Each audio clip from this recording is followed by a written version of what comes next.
حضور اقدس جو تقاضۂ محبت ہوتا ہے اس میں ہم یا تو بہت آگے بڑھ جاتے ہیں یا شاید بہت پیچھے رہ جاتے ہیں. کچھ تقاضے ہیں رسول پاک صلی اللہ علیہ وسلم سے محبت کرنے کے، بیان کرنے کے کسی طرح سے؟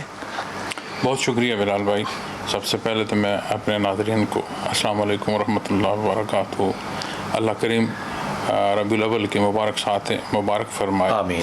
تو آپ جو فرما رہے ہیں بلال بھائی، اس میں عرض کروں گا کہ عطا میں امتحان ہوتا ہے اور امتحان میں عطا ہوتی ہے. واہ، عطا میں امتحان ہوتا ہے، جو اللہ عطا کرتا ہے اس میں ایک امتحان، اس میں امتحان ہوتا ہے، اور کہیں اور اس امتحان میں بھی عطا کوئی ہوتی ہے. امتحان آ جائے اس میں بھی عطا ہوتی ہے. واہ واہ واہ. بجز بندہ شاکر ہو، صابر ہو، شکر گزار بھی ہو اور صبر کرنے والا بھی. عطا میں وہ شکر کر رہا ہو اور امتحان میں وہ صابر ہو. واہ. دنیا میں لفظ عشق جو ہے عین شین کاف، جی، لیکن اس کا مفہوم ہر کوئی اپنی کیفیت سے کرتا ہے اور اسے ضبط نہیں کیا جاتا دنیا کے اصولوں میں. ٹھیک.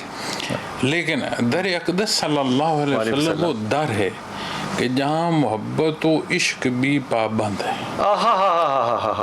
جہاں محبت اور عشق بھی پابند ہے. واہ واہ واہ. ماہ مبارک ربیع الاول میں جہاں ولادت باسعادت صلی اللہ علیہ وسلم ہے، جب اللہ کریم فرماتے ہیں نا کہ آپ صلی اللہ علیہ وسلم کو رحمت للعالمین وما ارسلناک الا رحمت للعالمین، تو اس میں صرف مسلمان، صرف انسان نہیں، صرف انسان بھی نہیں، صرف مخلوق نہیں، ہر شے، کل مخلوق، چاہے اسے آپ آسمان کی وسعتوں میں دیکھیں، آسمان دیکھیں، چاہے زمین کی وسعتوں میں دیکھیں، چاہے زمین کا ایک ذرہ دیکھیں، کیا بات، مٹی کا ایک ذرہ دیکھیں، ہر شے کی طرف نسبت ہے رحمت کا آپ کے سبب.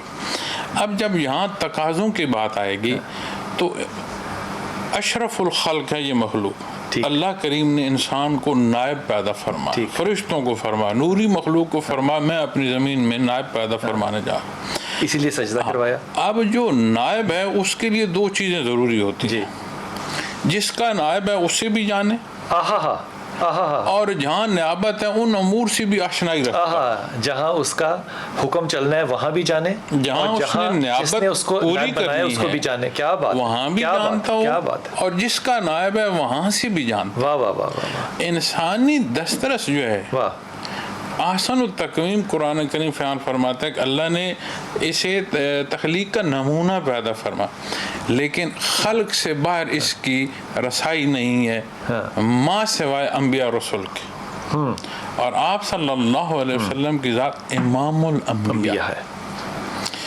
تو جو حصے خالق کے متعلق ہیں، خلق سے باہر ہیں، وہاں ہماری دسترس نہیں ہے ماں سوائے اس بات کو سمجھنے کے کہ کوئی ایک ذات ہے جو نظام ہستی چلا رہی ہے، جس نے سب کو پیدا کیا، جسے کسی نے پیدا نہیں. اور اس پہ ہماری کوئی دسترس نہیں ہے کہ ہم اس سے آگے ہم نہیں جان سکتے، اور یہ بھی ہمیں بتایا گیا، یہ بھی بتایا گیا. اچھا، اب جو تقاضے ہیں جی، وہ بڑی سادہ سی بات ہے کہ اسلام پورا ضابطہ حیات ہے. آپ جب ابھی انٹرو میں بات کر رہے تھے، آپ یقین مانیں ایک لہجے کو میرے اندر یہ خیال گیا کہ جب آپ مائی صاحبہ کا ذکر فرما رہے تھے اور یتیمی میں آپ کے پالنے کے اللہ سبب فرما رہا تھا، تو میں سوچ رہا تھا کہ کس تک دنیا کی کوئی تکلیف ایسی نہیں ہے جو نبی نے نہ دیکھی. پھر آپ پردہ فرما کے آپ کا خانوادہ تک تہ تیغ ہو گیا، اور ہم عاجز ہوں ان باتوں کو جاننے کے لیے جن کے لیے اللہ نے آپ کو مبعوث فرمایا. کیا بات ہے،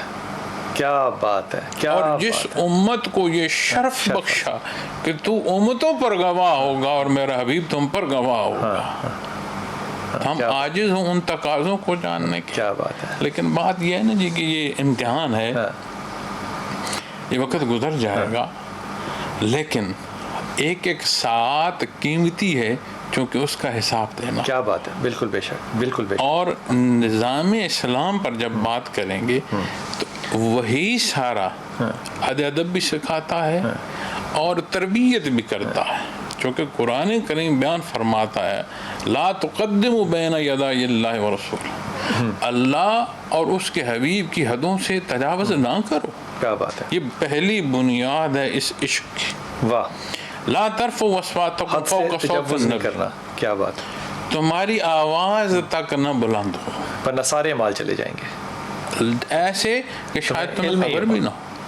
دونوں لا کا اطلاق دونوں طرف، ایک طرف تو کرے نا جی تو آتا ہے کہ تمہیں خبر نہ ہو، تو دوسری طرف یقینی ہو جاتا ہے کہ ضائع ہو گئے۔ تو اس کا فقدان ہمارے معاشرے کی حدت شہادت دے رہی ہے کہ منا تو ہم بہت رہے ہیں، تشہیر تو بہت ہے۔ جہاں ولادت باسعادت ہے، یہی مہینہ مبارک ولادت باسعادت کے حوالے سے پھر بحث ہے کہ 12 ربیع الاول ہے یا 8 ہے، 9 ہے، 10 ہے یا 17 ہے، کیا ہے۔ اور جب آپ نے دنیا سے پردہ فرمایا اس پر اجماع ہے، زیادہ اتفاق دار دنیا سے پردہ فرمانے میں اس تاریخ میں آتا ہے۔ تو کس لیے آپ تشریف لائے؟ جب دین کی تکمیل ہوئی، حجۃ الوداع پر اللہ کریم نے یہ مبارک آیت الیوم اکملت لکم دینکم واتممت، تم پہ تمہارا دین مکمل، اور یہ نعمت میں نے تم پر دین اسلام کی پوری فرمائی۔ آیت جب نازل ہوئی تو صحابہ بڑا گرم جوشی سے ایک دوسرے کو ملے، مبارکبادیں دیں، تو ڈھونڈتے ڈھونڈتے انہوں نے کہا حضرت صدیق اکبر رضی اللہ عنہ کہیں نظر نہیں آ رہے، تو ڈھونڈنا شروع کیا، تجسس ہوا کہ اتنے مبارک دن پر آپ کو مبارک پہلے دینی چاہیے ہمیں، تو دیکھا تو ایک خیمے میں ایک طرف قطار روئے جا رہے، حضرت یہ تو خوشی کا مقام ہے اور آپ رو رہے ہیں، تو آپ نے فرمایا آپ جس مقصد کو تشریف لائے جب وہ پورا ہوگا تو یہ مکان، یہ جگہ اس قابل نہیں ہے کہ آپ جلوہ افروز ہوں، آپ پردہ فرما جائیں۔